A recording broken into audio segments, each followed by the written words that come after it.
Hello दोस्तों, स्वागत है आपका मेरे चैनल हॉरर मिनाटी में।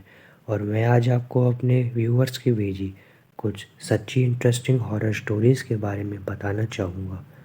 तो आगे बढ़ने से पहले अगर आपको ऐसी ही डरावनी और इंटरेस्टिंग हॉरर स्टोरी सुनना पसंद है और डरने में काफ़ी मज़ा आता है तो मेरे चैनल को सब्सक्राइब करना ना भूलें, ताकि मैं और इंटरेस्टिंग हॉरर स्टोरीज़ आगे भी आपके लिए लेके आता रहूँ। आगे की स्टोरी मैं अपने व्यूअर्स के ही पॉइंट ऑफ व्यू से बताऊंगा। मेरा नाम राजू है। ये कहानी मैंने अपने गांव की एक बुज़ुर्ग जो कोलकाता में काम करते थे उनसे सुनी थी। एक बार की बात है कि कुछ अंग्रेज शिकारी भारत के किसी जंगल पे शिकार पर आए। उस जंगल के बाहर एक डाक बंगला था, पर उसमें पहले से कोई बड़ा अंग्रेज़ अधिकारी ठहरा हुआ था। इन अंग्रेज़ शिकारियों को जंगल के बीच बने एक पुराने डाक बंगले में रुकना पड़ा। इस डाक बंगले का रखवाला अपने परिवार के साथ रहता था और डाक बंगले में रुकने वाले लोगों की सेवा किया करता था। इस रखवाले के परिवार में उसकी बीवी तथा लगभग 14-15 साल की उसकी एकमात्र लड़की थी।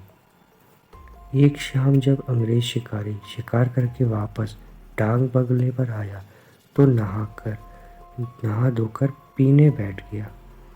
पीने के बाद उन्हें इतनी चढ़ गई कि वह लोग पूरी तरह से बहक गए और उस रखवाले को गोली मारने के बाद उसकी बीवी तथा बच्ची को नोच डाले।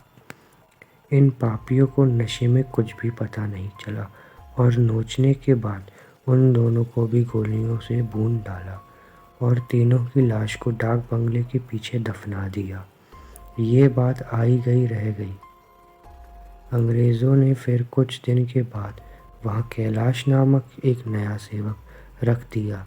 किसी को कुछ पता नहीं चला कि इस पुराने डाक बंगले का पुराना सेवक और उसका परिवार कहाँ चला गया।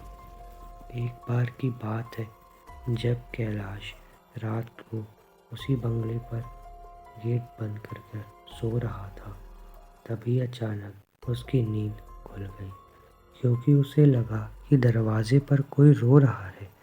उसने एक हाथ में लाठी उठाई और दूसरे हाथ में चिराग और दरवाजे पर आकर हाँक लगाया, कौन है? इतनी रात गए कौन दरवाजे पर रो रहा है? उसने देखा कि एक बच्ची जो कि लगभग 14-15 साल की होगी, वह दरवाजे पर बैठी हुई रो रही थी। कैलाश ने उस बच्ची के पास गया और उसके सिर पर हाथ रखते हुए कहा कि बेटी रो मत, अंदर चल।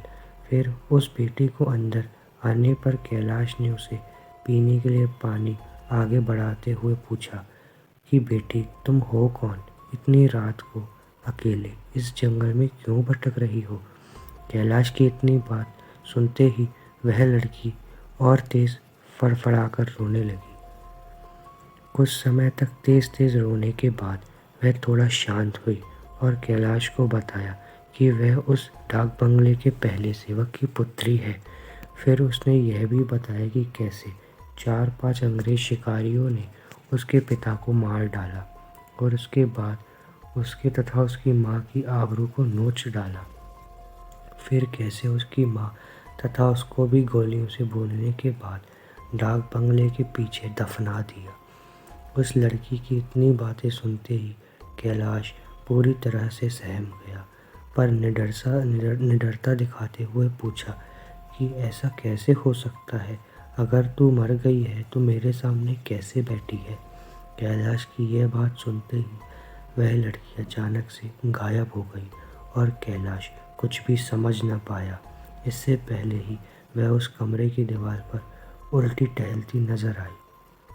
कैलाश यह नज़ारा देखकर पूरी तरह से सहम गया। फिर अचानक वह लड़की आकर कैलाश के सामने बैठते हुए बोली कि काका आप डरिए मत, मैं आपका कुछ बुरा नहीं करूँगी।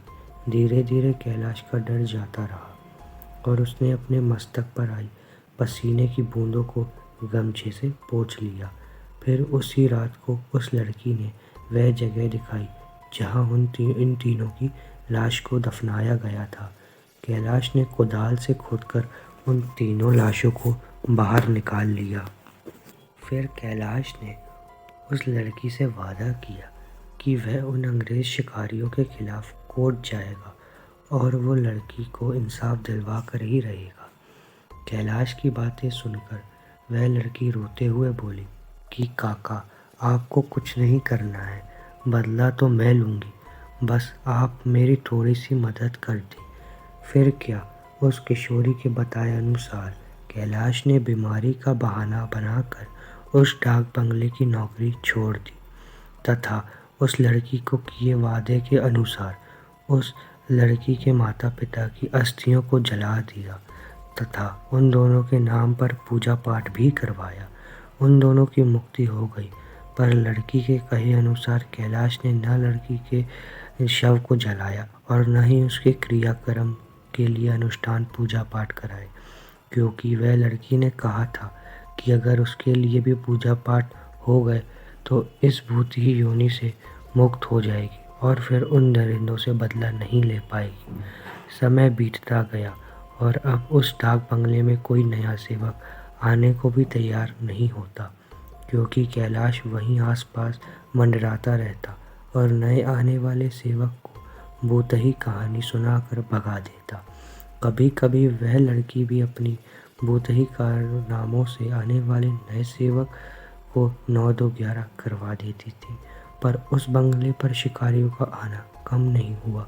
वह आते और खुद ही अपनी व्यवस्था करते, पर जो अब आता वह वापस नहीं जाता, क्योंकि उस डाक बंगले में ठहरने वाला हर अंग्रेज शिकारी उस लड़की का शिकार हो जाता। कभी कभी तो ऐसा होता कि वह लड़की किसी अंग्रेज शिकारी को अपने लटकों झटकों में फंसाकर उस डाक बंगले में लाती और रात को अपने असली रूप में आ जाती और डराकर उस अंग्रेज को मार डालती और उसका खून पी जाती थी। यह क्रम चलता रहा और उस डाक बंगले में मरने वाले अंग्रेज शिकारियों की मौत रहस्य भी बनी रही। अंग्रेज अधिकारियों के लाख कोशिश करने के बावजूद न हथियारा पकड़ में आता और न ही मरने वाले अंग्रेज शिकारियों अधिकारियों की मौत का कारण पता चलता। धीरे धीरे यह खबर आसपास के क्षेत्रों में अंग्रेज शिकारियों आदि में फैल गई कि पुराने डाक बंगले में ठहरने वाले हर शिकारी की रात को कुछ न कुछ होता रहता है और वह दूसरे दिन का सूरज नहीं देख पाता। 2-3 और वर्ष बीते और अब वह डाक बंगला खंडहर हो गया, क्योंकि किसी की भी हिम्मत नहीं होती थी कि वह वहाँ जाकर ठहरे, और हर एक आदमी को अपनी जान प्यारी होती है। पर वह लड़की भूतनी जो अब युवती बन गई थी, उसी डाक बंगले पर रहकर अपने हथियारों का इंतज़ार कर रही थी। दिन में उधर आने जाने वाले लोगों को उसका एहसास होता, क्योंकि वह बार बार रोती रहती पर किसी को दिखाई नहीं देती थी। एक बार की बात है कि एक युवा भूतनी उस जंगल में रह रहे एक युवा भूत तथा युवा भूतनी के संपर्क में आई। यह दोनों आदिवासी थे और जंगल में लकड़ी काटते समय किसी अंग्रेज शिकारी के शिकार बन गए थे। भूतनी उन दिनों को लेकर शहर की ओर निकल गई। युवा भूतनी उन दोनों भूत भूतनी के साथ शहर में घूम घूम कर अपने हथियारों की तलाश करती रही।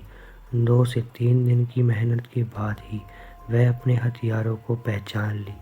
एक दिन वह शाम के समय खूब खूबसूरत युवती बनकर उनमें से एक हथियारे अंग्रेज शिकारी के घर पर गई।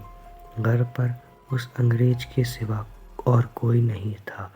फिर उसने खूब लटके झटके दिखाए और उस अंग्रेज को अपनी सुंदरता में फंसा लिया।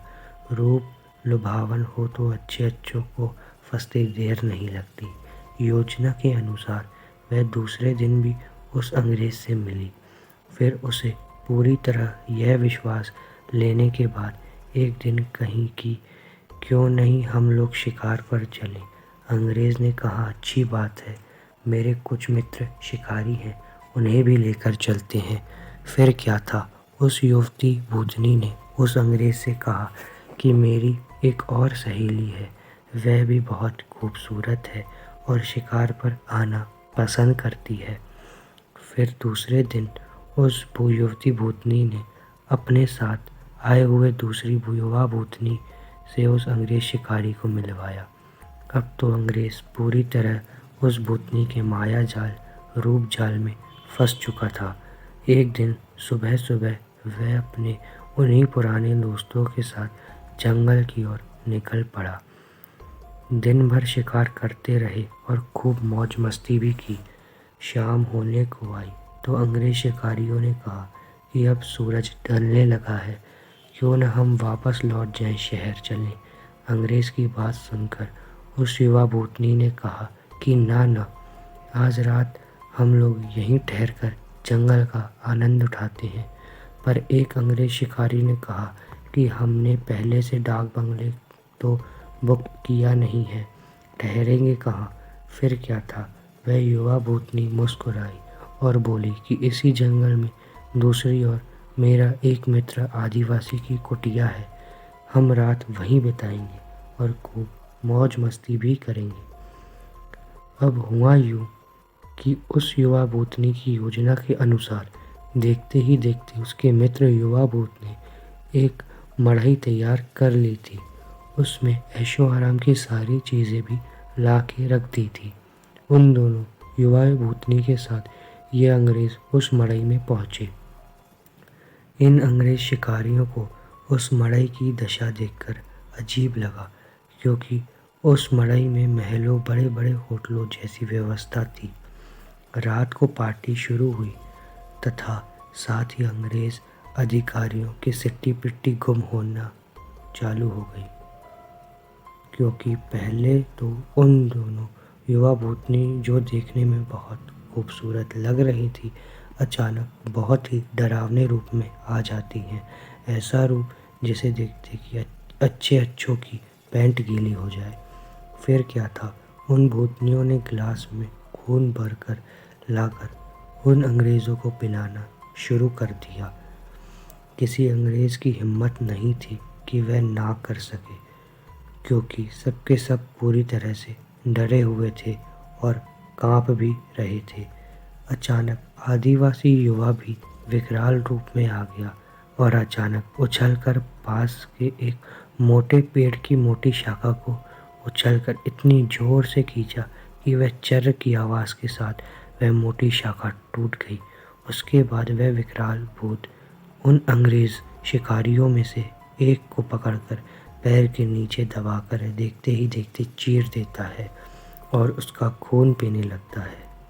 उसका खून पीते देख दोनों भूतनियों ने लंबी लंबी विकराल जीभ निकालते हुए खून पीने में उसका साथ देने लगती हैं और साथ ही अपने बड़े बड़े नाखूनों से उसका शरीर जगह जगह से चीरने लगती हैं। उस युवा भूतनी ने तो भयानक आवाज़ निकालते हुए दौड़कर एक दूसरे अंग्रेज शिकारी के पास पहुंची और उसकी आंखों में अपने विकराल भयावह भोले जैसे नखों को डालकर उसकी दोनों आंखों को निकालकर खा गई।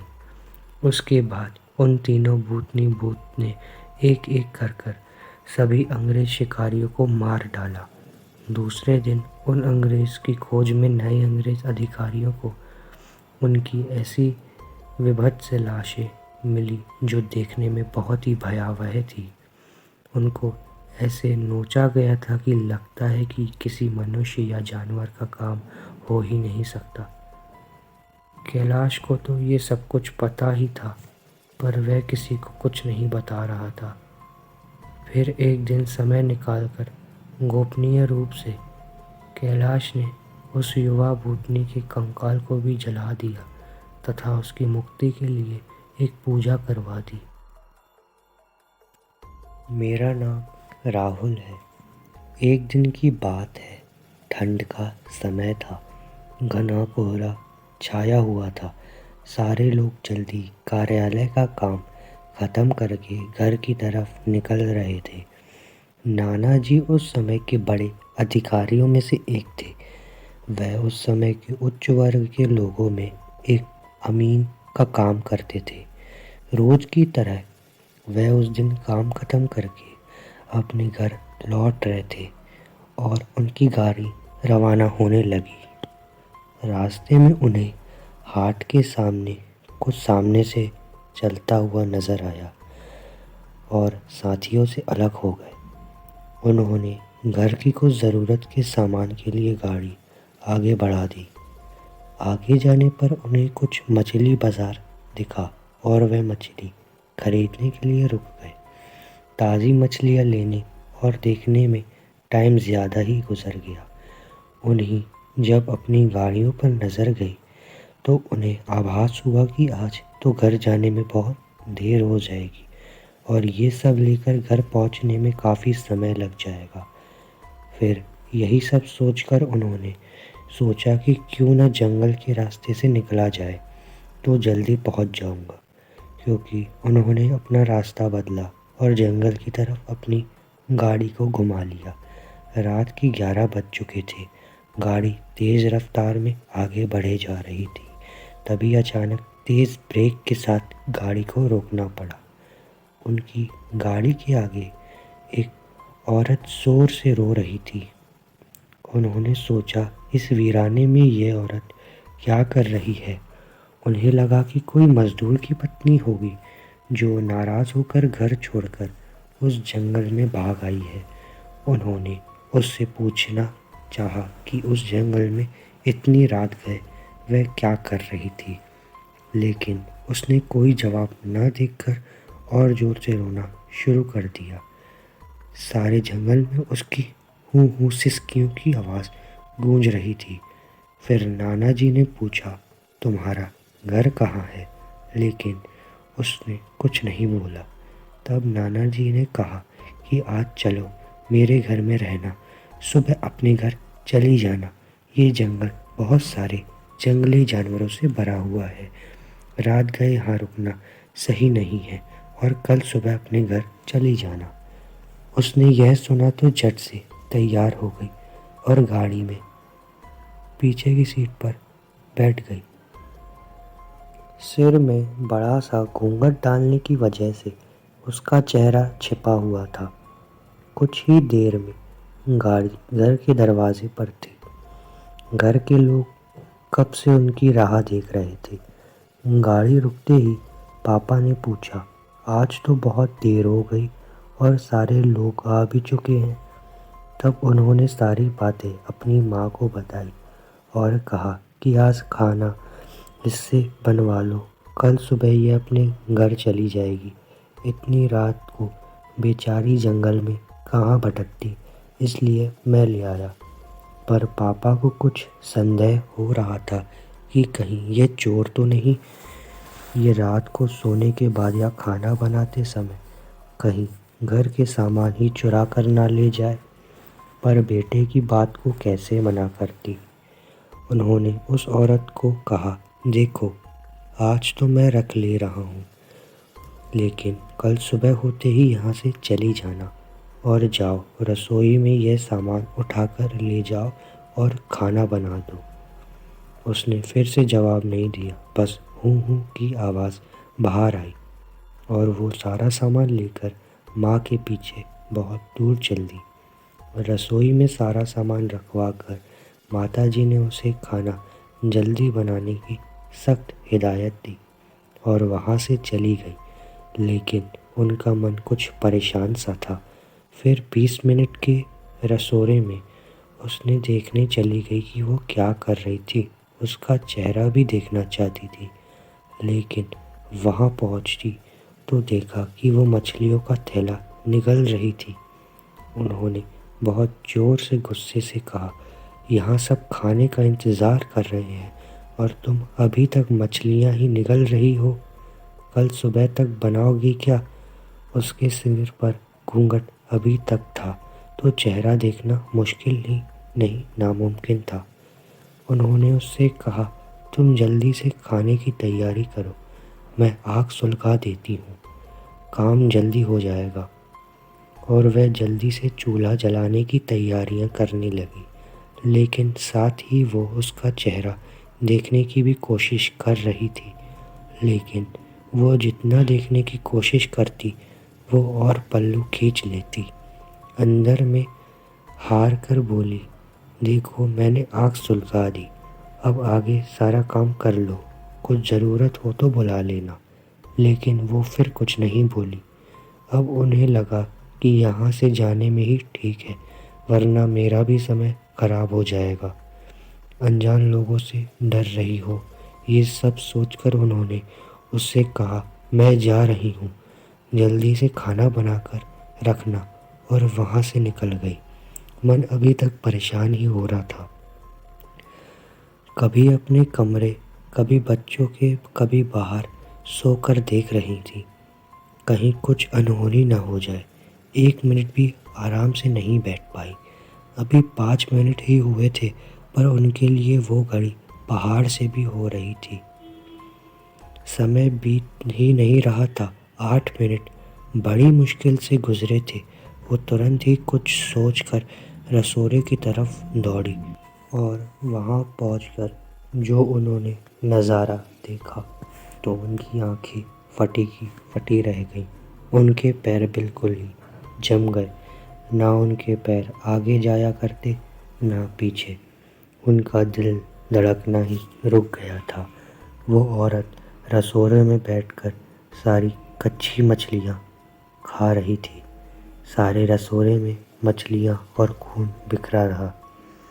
उसके सिर में घूंघट भी उतर रखा था। इतना खौफनाक चेहरा आज तक उन्होंने नहीं देखा था। बाल, नाखून सब बढ़े हुए थे। मछलियाँ खाने में मगन होने की वजह से उसे कुछ भी ध्यान में नहीं था, और खुशी से भी कुछ आवाज़ें भी नहीं निकल रही थी। हूँ हूँ सी आवाज़ें बस गूंजे ही जा रही थी।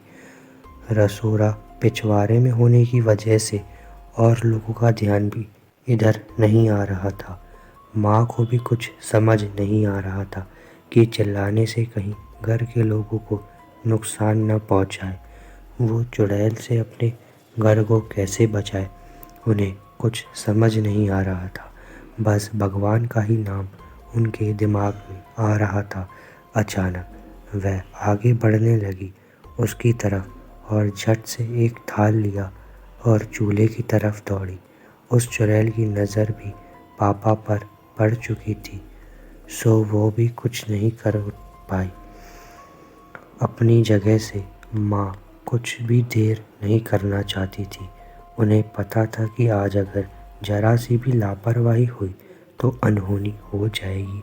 उस चुड़ैल के कुछ करने से पहले ही उन्हें चूल्हे तक पहुंचना था, और चूल्हे के पास पहुंचकर उन्होंने जलता हुआ कोयला थान पर भर लिया और चुड़ैल की तरफ लेकर जोर से फेंका। आग की जलन की वजह से वह अजीब सी डरावनी आवाज़ें निकालने लगी। अब तो उसकी आवाज़ बाहर भी जा रही थी। सारे लोग बाहर से रसोड़े की तरफ भागे। वो चुड़ैल ज़ोर ज़ोर से हूँ हूँ ज़ोर ज़ोर से आवाज़ निकालने लगी थी, पर रसोड़े में दौड़ रही थी और माताजी को पकड़ना भी चाह रही थी। लेकिन अब सारे लोग रसोड़े में आ चुके थे। काफ़ी लोगों की भीड़ देखकर वो भी डर चुकी थी। लोगों की भीड़ को ठेलती हुई वो बाहर जंगल की तरफ भाग गई।